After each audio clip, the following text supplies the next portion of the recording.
Mumbai underworld की दुनिया में लेडी डॉन के कई किस्से हैं।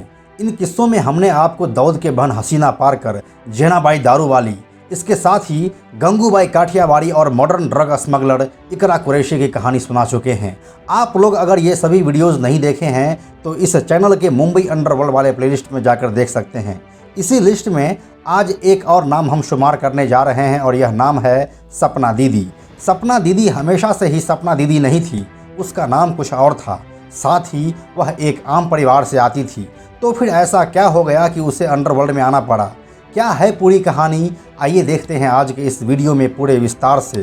इस वीडियो को आप आखिर तक ज़रूर देखिए, बहुत ही दिलचस्प होने वाली है आज की यह कहानी भी। तो चलिए अब वीडियो को शुरू करते हैं।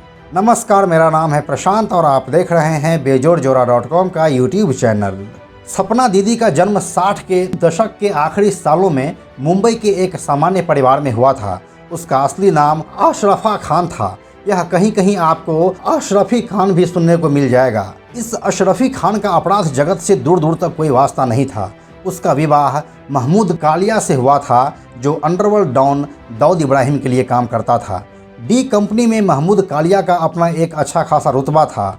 एक दौर ऐसा भी था जब वह दाऊद इब्राहिम का राइट हैंड माना जाता था।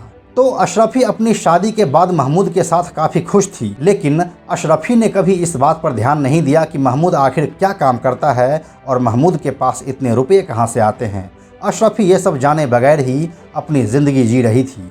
अशरफी के शादी के अब 5 साल से ज़्यादा हो चुके थे और वह महमूद कालिया के साथ अच्छी ज़िंदगी जी रही थी।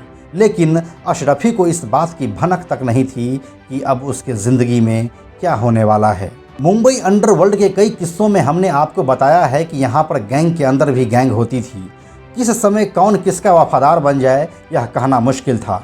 अंडरवर्ल्ड की दुनिया में अपने फ़ायदे के लिए लोगों को गैंग बदलते हुए जरा सी भी देरी नहीं होती है। महमूद कालिया के साथ भी यही हुआ था। एक समय में डी कंपनी के बॉस का सबसे भरोसेमंद आदमी महमूद कालिया, जो दाऊद के लिए कई बड़े बड़े कामों को अंजाम दे चुका था, वह अब उसके गैंग को छोड़ दिया। ऐसा कहा जाता है कि वह मुंबई में अपना खुद का गैंग बनाने वाला था। इस बात की भनक डी कंपनी के बॉस को लग गई। इस बात को तो डी कंपनी कभी भी बर्दाश्त कर ही नहीं सकती थी कि उसका सबसे खास गुर्गा अब एक नया गैंग बनाकर उसके ही खिलाफ बगावत का ऐलान कर दे। लेकिन ऐसा हो चुका था। महमूद कालिया अपना पैर आगे बढ़ा चुका था। वह दुबई से मुंबई आ रहा था। इस बात की इन्फॉर्मेशन मुंबई पुलिस तक पहुंचाई गई। यह मुंबई अंडरवर्ल्ड का वो दौर था जब मुंबई के कई पुलिस वाले डी कंपनी की ही रोटी खाते थे। इसीलिए उसके लिए महमूद कालिया का इन्फॉर्मेशन मुंबई पुलिस तक पहुंचाना कोई बड़ी बात नहीं थी। महमूद कालिया अपने हरकतों की वजह से मुंबई पुलिस के हिट लिस्ट में था ही। इसी सिलसिले में जब वह दुबई से मुंबई आया तो एयरपोर्ट के पास ही मुंबई पुलिस और उनके साथ एनकाउंटर स्पेशलिस्ट इंस्पेक्टर अमोलिक ने उसे चारों तरफ से घेर लिया और वहीं पर महमूद का एनकाउंटर कर दिया। महमूद कालिया का चैप्टर क्लोज हो चुका था। यह खबर अब अशरफी खान तक पहुंची। उसको तब मालूम चला कि उसका पति आखिर क्या काम करता था और कैसे उसका एनकाउंटर हुआ। अशरफी को यह सब कहानी बताने वाला था उस्मान, जो कुछ दिनों के लिए महमूद कालिया के साथ काम किया था।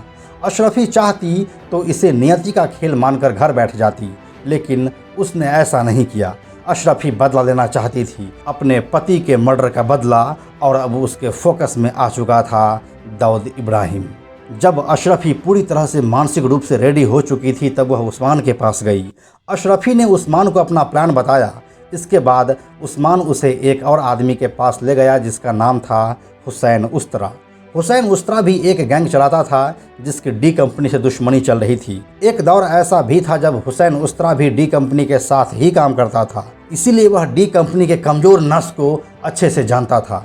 उस्मान के कहे अनुसार अशरफी खान हुसैन उस्तरा से मिली और उससे कुछ महीनों की ट्रेनिंग ली। इस ट्रेनिंग में अशरफी सेल्फ डिफेंस और सभी तरह के हथियार चलाना सीख ली।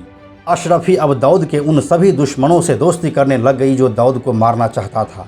इसी सिलसिले में अशरफी खान दाऊद के सबसे बड़े दुश्मन अरुण गबली से मिली और उससे मदद मांगी, लेकिन अरुण गबली ने अशरफी को मदद करने से मना कर दिया। इसके बाद हुसैन उस्तरा ने अशरफी को बताया कि मुंबई अंडरवर्ल्ड में हिंदू गैंगस्टर मुसलमानों पर भरोसा नहीं करते। इसके बाद उसी दिन अशरफी अपना नाम बदलने की सोची, लेकिन अब नाम क्या रखना था। तब हुसैन उस्तरा ने अशरफी को कहा कि तुम दिन रात दाऊद के मारने के सपने में खोई रहती हो, इसीलिए तुम अपना नाम सपना ही रख लो। उसी दिन से अशरफी हमेशा के लिए सपना बन गई। सपना अब माफिया की दुनिया के सभी पैंतरे धीरे धीरे सीख रही थी। वह अब हाथ धोकर दाऊद के पीछे पड़ चुकी थी। सपना अब दाऊद के उन सभी काले धंधों के टिप मुंबई पुलिस को देने लग गई। इन टिप्स से मुंबई पुलिस ने कई बार दाऊद के बड़े ठिकानों पर छापा मारा और कई लोगों को गिरफ्तार भी किया। मुंबई पुलिस ने सपना के इशारे पर ही कई जगहों पर रेड भी मारी और ड्रग्स तथा हथियार बरामद किए। इसके बाद तो मुंबई पुलिस ने भी सपना को सरेंडर करने के लिए कहा, लेकिन सपना का एक ही मकसद था, अपने पति के मौत का बदला लेना। वो कई बार मुंबई पुलिस को दाऊद के धंधों की टिप देती रही। उसने नेपाल में भी दाऊद के काले कारोबार की जानकारी मुंबई पुलिस को दी। यानी कि सपना अब मुंबई के अपराध जगत में इतनी एक्टिव हो चुकी थी कि लोग उसे सपना दीदी बुलाने लगे।